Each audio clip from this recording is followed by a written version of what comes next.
Emmanuel Macron has decided to go against the will of the people in the French elections by ignoring the candidate put forward by the left-wing alliance, despite winning the most seats. Macron has ruled out naming a left-wing government to end the country's political deadlock, saying it will be a threat to institutional stability. Macron has been searching in successive rounds of talks for a new prime minister since elections in July gave a left-wing alliance the most seats in parliament, but not enough to govern. The president rejected left-wing claims to govern after talks Monday with far-right politician Marine Le Pen and other political leaders. Since Friday, he has invited party leaders to talks in the hopes of finding a consensus candidate who would not immediately be ousted in a no-confidence vote. Now, France Unbowed, also known as LFI, unfortunately, won't be accepting this without a fight. The NFP, particularly the hard left France Unbowed, has demanded for their right to form a government. The party argued that since it won the most seats, it should pick the new prime minister. It has chosen Lucie Castex, 37, as its candidate. However, Macron's party, along with the Conservatives and the far right, have promised to vote no confidence in a left-wing government. Now, it's clear there seems to be a crisis purely of Macron's own making, but the left are looking to see if he can be impeached. The Assemblée Nationale and Senate can and must defend democracy against the president's authoritarian leanings. LFI lawmakers wrote in a draft impeachment resolution. Their parliamentary leader, Mathilde Panot, said they had sent the document to other MPs to gather signatures. Any attempt to oust Macron via the impeachment process outlined in Article 68 of France's constitution faces high hurdles to success, ultimately requiring 2/3 of members to the Assembly and Senate's combined to approve it. LFI argues that it's not up to the president to do political horse trading, taking aim at Macron's efforts since July to find a prime minister who would not be immediately ousted in a confidence vote. Macron will meet on Monday with former socialist Prime Minister Bernard Cazeneuve, a political figure seen as a frontrunner to head the French government. Cazeneuve had already served as Prime Minister under François Hollande. However, in 2022, he left the Socialist Party. He's a representative of the French's left's most centrist-leaning fringe and has long been at odds with Jean-Luc Mélenchon's left-wing France Unbowed. Cazeneuve cannot be considered a left-leaning prime minister if he does not have the support of the four political components of the left in the National Assembly, said Manuel Bompard, who was representing France's Unbowed in the NFP negotiations. Now, Cog, what do you make of this? I mean, Macron is saying, we can't have a left-wing prime minister, despite the left winning the elections, because it will create a crisis. But by blocking the candidate most deserving of the role, I mean, that's creating the crisis, isn't it? Yeah, and I think the worst thing it does is create instability. But the thing is he'd already created that instability with the by calling the snap election in the first place. It seems like bad luck for incumbent politicians to call snap elections. I mean, look at Theresa May. Like, it doesn't seem to go well for the incumbent generally, a snap election, especially arrogant neoliberals who are faced by left-wing opponents seem to overplay their hand quite a bit. Now, of course, it was the left who saved Macron, literally saved him from having to deal with a government headed by Marine Le Pen, which he might have had to deal with. And now Macron has decided that actually he's going to turn on the new Popular Front, the party that, the coalition of parties that hold the plurality of votes in the French Parliament, sort of break with all parliamentary tradition throughout history, and say that the party that got 180 out of 577 seats and 25% of the total vote, the plurality of votes. If another party had got more, fair enough. But this coalition got the plurality of the votes. The idea that they shouldn't get to choose the prime minister, it doesn't work. It's such an interference, especially when you consider that the French bill on the rights of man, I think it's not like number 13 to do with democracy, said about separation of powers being so foundational to the establishment of the French Republic and the Fifth French Republic. In particular, the separation of powers is so important in any democracy, but in this particular one, I mean, you'd expect the French to have a bit of a hold on this, and Macron clearly doesn't.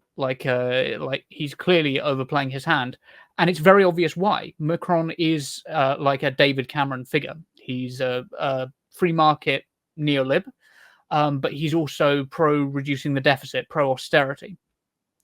and the NPF, the New Popular Front, represents exactly the reverse. So if you look at their platform, they want to reverse the pension changes in 2023 that Macron made that were so unpopular in France. They want to increase the minimum wage. They want to freeze prices on food and energy, and they want to fund all of this via a wealth tax. And that is too much for Macron. So instead, he's decided to literally start negotiating with a fascist. Yeah, it's a tale as old as time. Yeah, and the NFP, I mean, there's people on the radical left inside that coalition, but obviously, as you have a coalition to come together, you have compromise, and their platform isn't really radical. It's maybe centre left at best. And what you pointed to there is that's still too much for Macron. Now, Macron cannot be considered centrist. I mean, he should be considered centre right at least. I mean, look, during his time in power, he pandered to reactionary politics such as Islamophobia. And what we're seeing here is Macron going against the democratic mandate and siding with conservatives and the far right, which includes fascists, to make sure the left can't govern. So, I mean, Macron should absolutely be seen as a right-wing politician. Would you agree with that assessment? Yeah, I think that Macron should be seen as a right-wing politician, but it's important to understand the kind of right-wing politician he is. He is the enabler. He sees himself, unfortunately, rather arrogantly, as the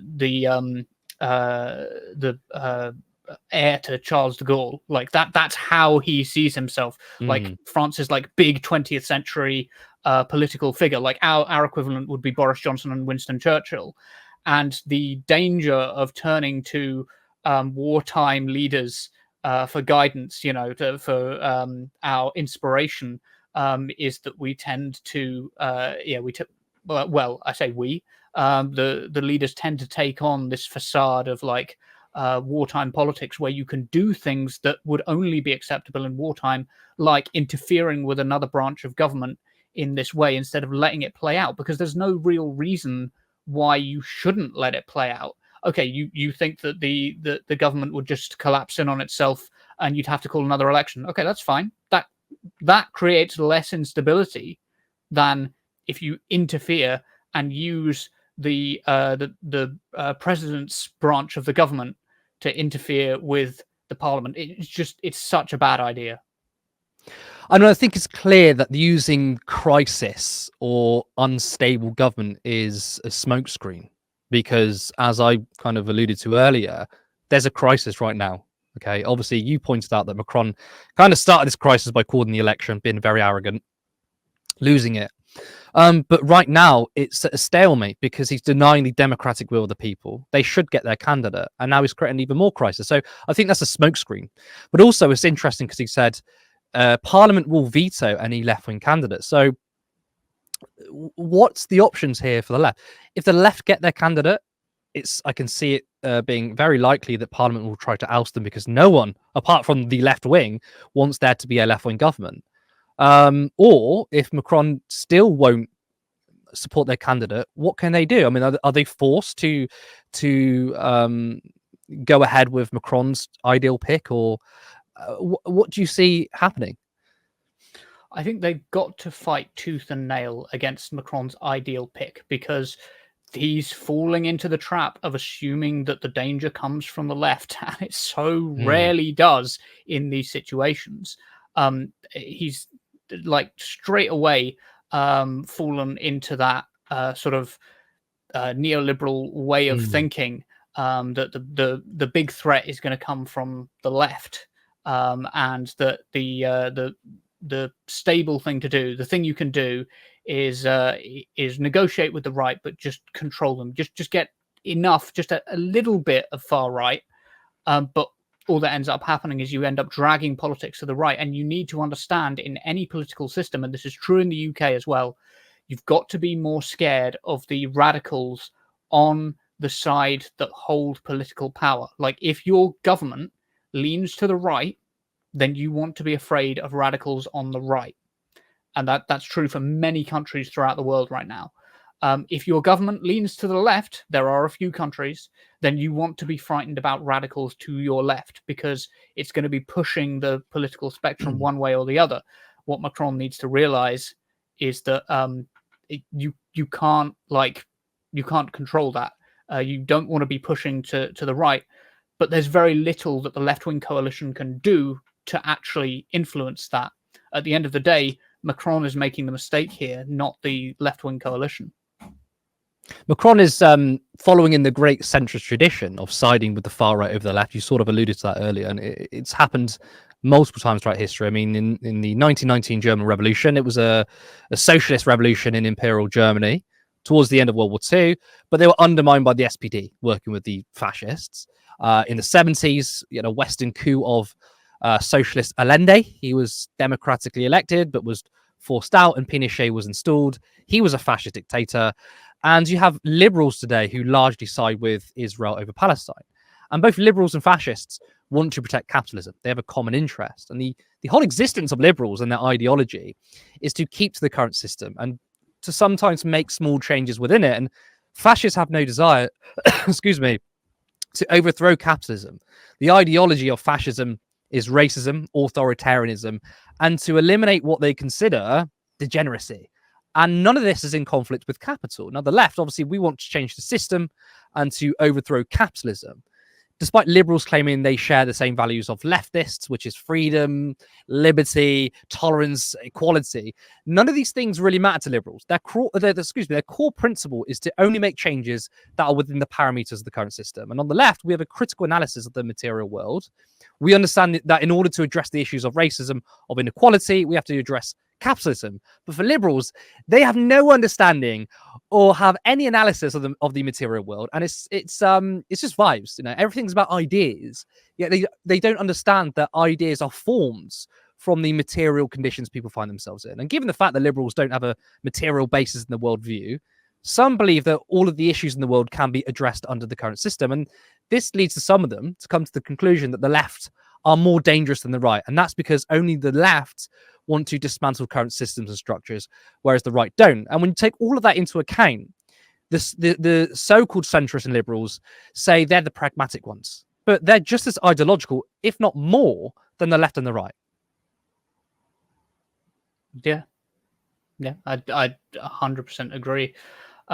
It's the danger of political instability. Just before anything like this happens, just before a rise of the far right, there is always this chopping and changing of politicians, and it is a warning sign, and one that Macron should be looking at from history. The French should know all too well, given French history, given that they were literally occupied by the most prominent far right government of the 20th century. It should be a warning sign to them, but I don't know. Macron doesn't seem to be learning any lessons, but I'm still hopeful that there are people in France who are like switched on to the idea that the rise of the far right is a far bigger threat than anything that the left could be presenting by, taxing some rich people on their profits. Patreon.com/turnleftmedia. Support independent media. Support social justice that's there on social media. Thank you. Turn Left.